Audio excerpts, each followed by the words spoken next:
आपके आसपास दिखने वाला मॉल बिग बाजार तो बंद हो गया है, लेकिन उसकी कहानी अभी भी चल रही है। बिग बाजार हमारे आपके सभी जरूरतों का ख्याल रखता था, लेकिन वही कंपनी ने अब देश का पैसा चुकाना बंद कर दिया है। बिग बाजार की कंपनी ने अपने आप को दिवालिया घोषित कर दिया है। तमाम कोशिशों के बावजूद फ्यूचर रिटेल ग्रुप अपने देनदारों का बकाया पैसा नहीं लौटा पा रही।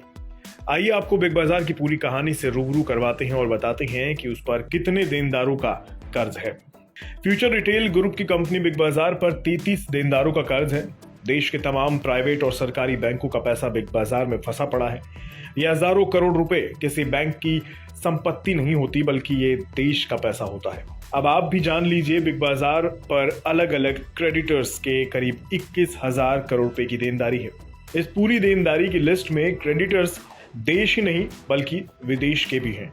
जितने भी दावे आए हैं उनमें से अधिकतर तो देश के बैंक्स हैं, जिनका नाम है state Bank of India, Union Bank of India, Punjab National Bank, UCO bank, Indian Overseas bank.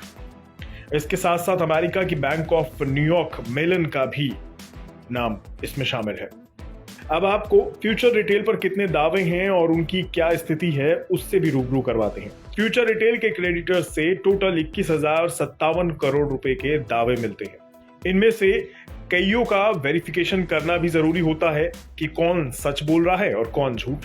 हालांकि 21,057 करोड़ रुपए के दावे में से 17,511 करोड़ का वेरिफिकेशन IRP के द्वारा हो चुका है, यानी अभी भी 3,546 करोड़ रुपए के दावों का सेटलमेंट नहीं किया गया है। बता दें, IRP को कॉर्पोरेट दिवाला समाधान प्रक्रिया कहते हैं।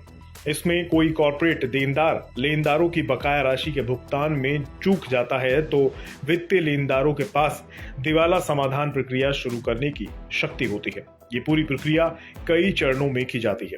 भारतीय बैंक की स्थिति इस मामले में बड़ी गंभीर है।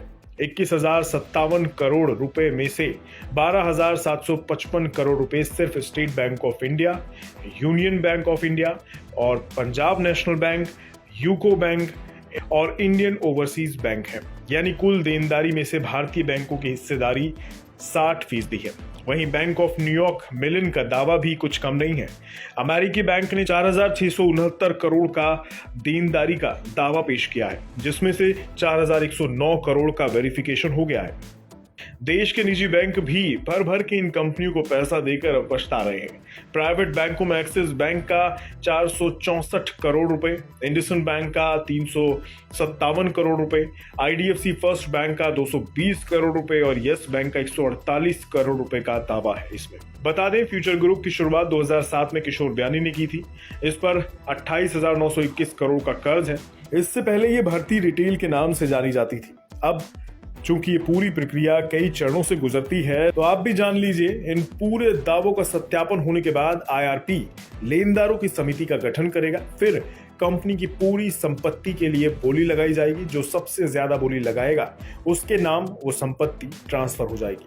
तब उसी पैसे से बैंकों को पैसा लौटाया जाएगा। यानी ये लंबी और टेढ़ी खीर साबित होने वाली है।